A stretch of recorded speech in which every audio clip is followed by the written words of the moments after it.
दुर्गा सप्तशती पाठ अध्याय 9 और 10। इस अध्याय में निशुंभ वध का वर्णन किया गया है। 9वां अध्याय का पाठ संतान प्राप्ति के लिए किया जाता है। पुत्र प्राप्ति के लिए या संतान से संबंधित किसी भी परेशानी के निवारण के लिए दुर्गा सप्तशती के 9वें अध्याय का पाठ किया जाता है। इसके अलावा संतान की उन्नति प्रगति के लिए तथा किसी भी प्रकार की खोई हुई अमूल्य वस्तु की प्राप्ति के लिए भी 9वें अध्याय का पाठ करना उत्तम होता है। यह आपकी मनोकामना पूर्ण करने में सहायक है। राजा ने कहा, भगवान, आपने रक्त बीज के बस के संबंध रखने वाले देवी चरित्र का यह अद्भुत महात्म्य मुझे बताया। अब रक्त बीज के मारे जाने पर अत्यंत क्रोध में भरे हुए शुंभ और निशुंभ ने जो कर्म किया उसे मैं सुनना चाहता हूँ। ऋषि कहते हैं, राजन, युद्ध में रक्त बीज तथा अन्य दैत्यों के मारे जाने पर शुंभ और निशुंभ के क्रोध की सीमा न रही। अपनी विशाल सेना इस प्रकार मारी जाती देख निशुंभ गुस्से में भरकर देवी की ओर दौड़ा। उसके साथ असुरों की प्रधान सेना थी। उसके पीछे, आगे पीछे तथा पार्श्व भाग में बड़े बड़े असुर थे जो क्रोध से ओट चबाते हुए देवी को मार डालने के लिए आए। महापराक्रमी शुंभ भी अपनी सेना के साथ मातृगणों से युद्ध करके क्रोधवश चंडिका को मारने के लिए आ पहुंचा। तब देवी के साथ शुंभ और निशुंभ का घोर संग्राम छिड़ गया। वे दोनों दैत्य मेघों की भांति बाणों की भयंकर वृष्टि कर रहे थे। उन दोनों के चलाए हुए बाणों को चंडिका ने अपने बाणों के समूह से तुरंत काट डाला और शस्त्र समूहों की वर्षा करके उन दोनों दैत्यपतियों के अंगों में भी चोट पहुंचाई। निशुंभ ने तीखी तलवार और चमकती हुई ढाल लेकर देवी के श्रेष्ठ वाहन सिंह के मस्तक पर प्रहार किया। अपने वाहन को चोट पहुंचने पर देवी ने श्रुप्द नामक बाण से निशुंभ की श्रेष्ठ तलवार तुरंत ही काट डाली और उसकी ढाल को भी उसमें 8 चांद जड़े थे खंड खंड कर दिया। ढाल और तलवार के कट जाने पर उस असुर ने शक्ति चलाई, किंतु सामने आने पर देवी ने चक्र से उसके भी 2 टुकड़े कर दिए। अब तो निशुंभ क्रोध से जल उठा और उस दानव ने देवी को मारने के लिए शूल उठाया, किंतु देवी ने समीप आने पर उसे भी मुक्के से मारकर चूर्ण कर दिया। तब उसने गदा घुमाकर चंडी के ऊपर चलाई, परंतु वह भी देवी के त्रिशूल से कटकर भस्म हो गया। तदंतर दैत्यराज निशुंभ को फरसा लेकर आते देख देवी ने बाण समूहों से घायल कर धरती पर सुला दिया। उस भयंकर पराक्रमी भाई निशुंभ के धराशायी हो जाने पर शुंभ को बड़ा क्रोध हुआ और अंबिका का वध करने के लिए वह आगे बढ़ा। रथ पर बैठे बैठे ही उत्तम आयुधों से सुशोभित अपनी बड़ी बड़ी 8 अनुपम भुजाओं से समूचे आकाश को ढककर वह अद्भुत शोभा पाने लगा। उसे आते देख देवी ने शंख बजाया और धनुष की प्रत्यंचा का भी अत्यंत दूसरा शब्द किया। साथ ही अपने घंटे के शब्द से, जो समस्त दैत्य सैनिकों का तेज नष्ट करने वाला था, संपूर्ण दिशाओं को व्याप्त कर दिया। तदंतर सिंह ने भी अपनी दहाड़ से, जिसे सुनकर बड़े बड़े गजराजों का महान मद दूर हो जाता है, आकाश, पृथ्वी और 10 दिशाओं को गुंजा दिया। फिर काली ने आकाश में उछलकर अपने दोनों हाथों से पृथ्वी पर आघात किया। उससे ऐसा भयंकर शब्द हुआ जिससे पहले के सभी शब्द शांत हो गए। तत्पश्चात शिवदूती ने दैत्यों के लिए अमंगलजनक अट्टहास किया।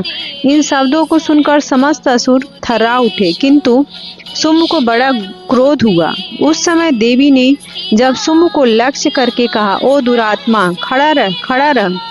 तभी आकाश में खड़े हुए देवता बोल उठे, जय हो, जय हो। शुंभ ने वहां आकर ज्वालाओं से युक्त अत्यंत भयानक शक्ति चलाई। अग्निमय पर्वत के समान आती हुई उस शक्ति को देवी ने बड़े भारी लूकों से दूर हटा दिया। उस समय शुंभ के सिंहनाद से तीनों लोक गूंज उठे। राजन, उसकी प्रतिध्वनि से वज्रपात के समान भयानक शब्द हुआ, जिसने अन्य शब्दों को जीत लिया। शुंभ के चलाए हुए बाणों के देवी ने और देवी के चलाए हुए बाणों के शुंभ ने अपने भयंकर बाणों द्वारा सैकड़ों और हजारों टुकड़े कर दिए। तब क्रोध में भरी हुई चंडी ने शुंभ को शूल से मारा। उसके आघात से मूर्छित हो वह पृथ्वी पर गिर पड़ा। इतने में ही निशुंभ को चेतना हुई और उसने धनुष हाथ में लेकर बाणों द्वारा देवी काली तथा सिंह को घायल कर डाला। फिर उस दैत्यराज ने 10,000 बाहें बनाकर चक्रों के प्रहार से चंडिका को आच्छादित कर दिया। तब दुर्गम पीड़ा का नाश करने वाली भगवती दुर्गा ने कुपित होकर अपने बाणों से उन चक्रों तथा बाणों को काट गिराया। यह देख निशुंभ दैत्य सेना के साथ चंडिका का वध करने के लिए हाथ में गदा ले बड़े बेग से दौड़ा। उसके आते ही चंडी ने तीखी धार वाली तलवार से उसकी गदा को शीघ्र ही काट डाला। तब उसने शूल हाथ में लिया। देवताओं को पीड़ा देने वाले निशुंभ को शूल हाथ में लिए आते देख चंडिका ने बेग से चलाए हुए अपने शूल से उसकी छाती छेद डाली। शूल से विदीर्ण हो जाने पर उसकी छाती से एक दूसरा महाबली एवं महापराक्रमी पुरुष खड़ी रह कहता हुआ निकला। उस निकलते हुए पुरुष की बात सुनकर देवी ठट्ठाकर हंसी और खड्ग से उसका मस्तक काट डाला। फिर तो वह पृथ्वी पर गिर पड़ा। तदंतर सिंह अपनी दाढ़ों से असुरों की गर्दन कुचल कर खाने लगा। यह बड़ा भयंकर दृश्य था। उधर काली तथा शिवदूती ने भी अन्य देवताओं का भक्षण आरंभ किया। कौमारी की शक्ति से विदीर्ण होकर कितने ही महादैत्य नष्ट हो गए। ब्राह्मणी के मंत्रपूत जल से निस्तेज होकर कितने ही भाग खड़े हुए। कितने ही दैत्य महेश्वरी के त्रिशूल से छिन्न भिन्न हो धराशायी हो गए। बाराही के थुथुन के आघात से कितने का पृथ्वी पर कचुम्बर निकल गया। वैष्णवी ने भी अपने चक्र से दानवों के टुकड़े टुकड़े कर डाले। ऐन्द्री के हाथ से छूटे हुए वज्र से कितने की ही प्राणों से हाथ धो बैठे। कुछ असुर नष्ट हो गए, कुछ उस युद्ध से भाग गए तथा कितने ही काली शिवदूती तथा सिंह के ग्रास बन गए। इस प्रकार श्री मार्कंडेय पुराण में सावर्णिक मनवंतर की कथा के अंतर्गत देवी महात्म्य में निशुंभ वध नामक 9वां अध्याय पूरा हुआ। अब आइए श्रवण करते हैं श्री दुर्गा सप्तशती पाठ का 10वां अध्याय। अगर संतान गलत रास्ते पर जा रही है तो ऐसी भटकी हुई संतान को सही रास्ते पर लाने के लिए 10वां अध्याय सर्वश्रेष्ठ है। अच्छे और योग पुत्र की कामना के साथ अगर 10वें अध्याय का पाठ किया जाए तो योग संतान की प्राप्ति होती है और प्राप्त संतान सही रास्ते पर चलती है। ऋषि कहते हैं, राजन, अपने प्राणों के समान प्यारे भाई निशुंभ को मरा देख तथा सारी सेना का संहार होता जान शुंभ ने कुपित होकर कहा, दुष्ट दुर्गे, तू बल के अभिमान में आकर झूठ मूठ का घमंड न दिखा। तू बड़ी माननी बनी हुई है किंतु दूसरी स्त्रियों के बल का सहारा लेकर लड़ती है। देवी बोली, ओ दुष्ट, मैं अकेली ही हूँ। इस संसार में मेरे सिवा दूसरी कौन है? देख, ये मेरी ही विभूतियां हैं, अतः मुझ में ही प्रवेश कर रही हैं। तदंतर ब्राह्मणी आदि समस्त देवियां अंबिका देवी के शरीर में लीन हो गई। उस समय केवल अंबिका देवी ही रह गई। देवी बोली, मैं अपनी ऐश्वर्य शक्ति से अनेक रूपों में यहाँ उपस्थित हुई थी। उन सब रूपों को मैंने समेट लिया। अब अकेली ही युद्ध में खड़ी हूँ, तुम भी स्थिर हो जाओ। ऋषि कहते हैं, तदंतर देवी और शुंभ दोनों के देखते देखते भयंकर युद्ध छिड़ गया। बाणों की वर्षा तथा तीखे शस्त्रों और दारुण अस्त्रों के प्रहार के कारण दोनों का युद्ध सब लोगों के लिए बड़ा भयानक प्रतीत हुआ। उस समय अंबिका देवी ने जो सैकड़ों दिव्य अस्त्र छोड़े, उन्हें दैत्यराज शुंभ ने उनके निवारक अस्त्रों द्वारा काट डाला। इसी प्रकार शुंभ ने भी जो दिव्य अस्त्र चलाए, उन्हें परमेश्वरी ने भयंकर हुंकार शब्द के उच्चारण आदि द्वारा खिलबार में ही नष्ट कर डाला। तब उस असुर ने सैकड़ों बाणों से देवी को आच्छादित कर दिया। यह देख क्रोध में भरी हुई उन देवी ने भी बाण मारकर उसका धनुष काट डाला।